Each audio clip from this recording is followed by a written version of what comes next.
gentlemen. So Jimmy Butler, obviously, as we just discussed, had a historic performance when it mattered the most. In Game 6 and 7, his 82 points were tied for the second most combined all-time in a Game 6 and 7. Iverson and LeBron's performances helped their teams reach the finals, while Wilkins' Hawks fell short. You can see it all right there. Perk, do you think Jimmy deserved consideration for Conference Finals MVP? Obviously, we know Tatum won it.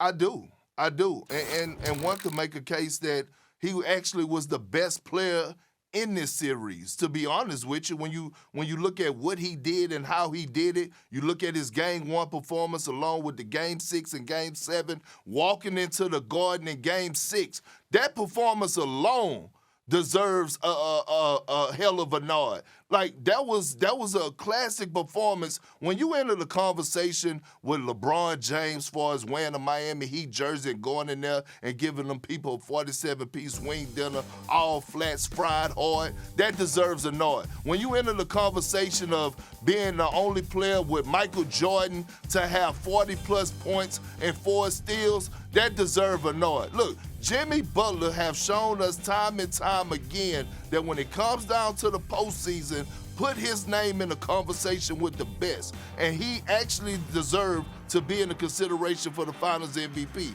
I know Stephen A. is going to say, no, give it to the winner. But I stand here today and say one could make the case that Jimmy Butler still was the best player in this series.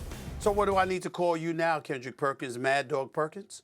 Because I love how Mad Dog Russo always tries to tell the audience what I'm going to say before I say it. Why can't y'all just let me say it? Why can't y'all just let me say it? I mean, why you got to try to throw a preemptive strike by telling the audience what I'm going to say? Can I not speak for myself? Oh, by the way, I apologize. Well, I learned from you.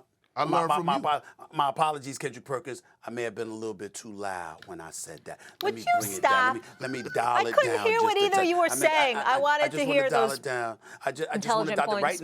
Right now, Molly's talking louder than either one of us, Kendrick Perkins. I just want you to notice that. She's talking louder than either one of us. But anyway, what I want to say is this. Shady. Kendrick Perkins, I respectfully disagree with you. I know that Jerry West was named NBA Finals MVP in 1969, even though they had lost to the Boston Celtics, the only player to receive an NBA Finals MVP award at that time. I mean, the only player that I recall even winning an MVP of anything in a loss, to be honest with you. That's just my recollection. I could be wrong about that. But here's the deal. Think about what you're saying. And I'm going to make sure I let you in this segment instead of me, because I want you to think about what you just said.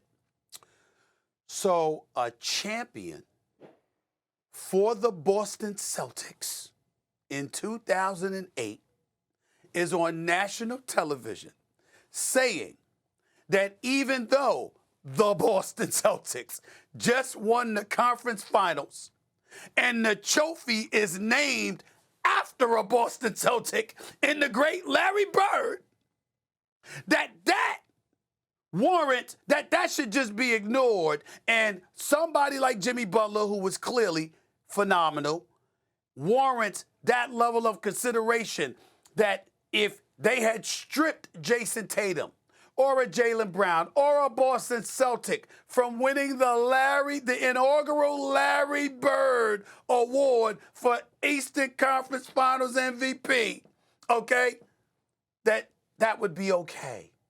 No, it's not okay. The reality of the situation is this. The priority first is to win. It's not even to perform at an elite level. It's to win first. The first thing that comes into consideration is the W. The second thing that comes into play is your performance in contributing to that W. Only after those two categories are exhausted do you even consider the loser. Jimmy Butler was phenomenal. Jimmy Butler was the best player in 5 games of this series. No doubt, or 4 games rather. No doubt about it. Without question, that is the absolute truth. But they lost. And he deserved no consideration when you lose.